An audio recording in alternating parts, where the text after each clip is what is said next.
Salut à tous, ici William Pérusse. Non, la pensée unique au sein de la diversité, quoi que ça veuille dire, car la diversité trop souvent réduite à une couleur de peau ne veut rien dire, n'existe pas. Ça fait longtemps que je voulais aborder ce sujet, j'ai enfin trouvé le prétexte idéal. Dans mon avant-dernière vidéo, j'ai reçu le commentaire suivant, je vous l'affiche. Je vous affiche aussi ma réponse, tant qu'à y être, mais ce commentaire reflète parfaitement une pensée de gauche, presque typiquement de gauche, qui m'écœure. Cet internaute me reproche une comparaison qu'il juge stupide et propre à la droite, alors qu'à gauche, les comparaisons bancales sont un sport olympique, car j'ai mentionné les islamistes et sous-entendu leurs intentions dévoilées, lol, d'asservissement des femmes. Et il m'invite à questionner des musulmans au sujet de l'islamisme. Mais questionner les musulmans ou n'importe qui d'autre au sujet de l'islamisme ou de n'importe quel autre sujet, ça ne t'avancera en rien. Pour la forme, et parce que maintenant c'est rendu un argument d'autorité de le préciser, je vous garantis que oui, je connais la diversité. Et oui, je sais très bien ce que pensent les musulmans de l'islamisme, c'est-à-dire absolument tout et son contraire. Car les musulmans ne sont pas une ruche, ne sont pas un bloc monolithique. Prenons les attentats de Charlie Hebdo par exemple. T'as eu des musulmans qui ont été intransigeants et ont condamné les meurtres. T'en as eu qui ont du bout des lèvres déploré l'attentat, mais affirmé que Charlie Hebdo l'avait quand même bien cherché. Et enfin, t'en as eu qui ont ouvertement approuvé les meurtres. Et entre ces trois positions, t'as les mille et une nuances qui surviennent. Car, je le répète, les musulmans ne pensent pas tous pareil. Et là, on parle des musulmans, mais ça vaut pour toutes les communautés du monde. T'auras toujours des avis différents. Même dans la plus petite communauté, mettons un groupe de 3 amis, ben t'auras de la divergence d'opinion en masse. À moins que vous ne triez vos amis sur le volet en fonction de leurs opinions, ce qui est assez triste, mais bon, vous faites encore ce que vous voulez, et c'est normal. La vie est faite comme ça. C'est pour ça que ce commentaire ne vaut rien sur ce point-là, car premièrement, il idéalise les musulmans en les présentant comme seuls détenteurs de l'avis pertinent sur l'islamisme, et plus encore,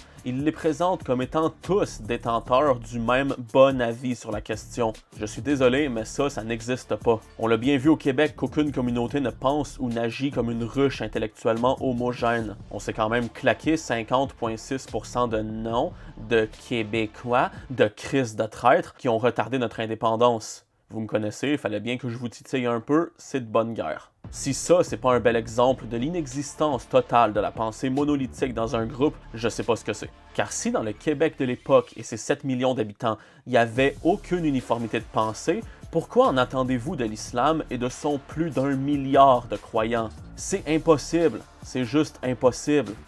Voilà pourquoi prendre une posture morale supérieure et rétorquer à quelqu'un d'aller consulter telle ou telle communauté sur tel ou tel sujet, ça ne vaut strictement rien sur le plan intellectuel. C'est de la rhétorique aspergée de moraline. Car si tu te prêtes à cet exercice et qu'admettons que tu ailles demander l'avis aux musulmans, tu peux revenir avec l'avis suivant, une foi différente ne justifie pas de tuer un autre être humain, autant qu'avec l'avis suivant, le djihad est la seule voie légitime, les infidèles se convertiront ou mourront, le monde sera musulman. Et encore une fois, les centaines de nuances qui existent entre ces deux positions. Et ça, encore une fois, ça marche pour toutes les communautés et tous les sujets. Aucune connaissance n'est acquise, personne n'a le même vécu que son voisin. Aucun échantillon d'un même groupe n'a vécu exactement la même chose. Et surtout, aucun groupe ne pense pareil sur une question donnée. J'avais déjà brièvement abordé ce thème dans ma vidéo sur Mathieu Bock-Côté et son jouissif passage à Tout le monde en parle l'année dernière. Selon nos gauchos, les Noirs en sauraient forcément plus que tout le monde, ou en tout cas plus que les Blancs, au sujet du racisme grâce à leur couleur de peau. C'est un raisonnement binaire, racialiste au mieux, raciste au pire, et c'est surtout un discours absolument inapplicable, puisque ne considérer que l'avis des Noirs sur cette question, sur la question du racisme, obligerait tout le monde à penser qu'à la fois Fabrice Ville, Greg Toussaint, Webster, Candace Owens, Tanguy David, Will Smith et Bryson Gray ont tous simultanément raison sur la question raciale. C'est impossible. J'avais survolé le sujet car la vidéo n'y était pas dédiée. Voyez donc cette vidéo-ci, relativement courte, comme son approfondissement. Car, je me répète, il faut absolument que la gauche arrête son racisme ordinaire en considérant la diversité comme une unique entité écervelée qui ne pense que d'une seule et même façon. Et ça fait juste confirmer, en fin de compte, que le bord politique qui se targue d'aimer la diversité est en fait celui qui la connaît le moins, car quiconque idéalise à l'excès un groupe ne le connaît pas véritablement. On peut idéaliser des individus, vanter des individus, certains le méritent, mais aucun groupe en tant que tel ne peut être idéalisé ou glorifié. Aucun.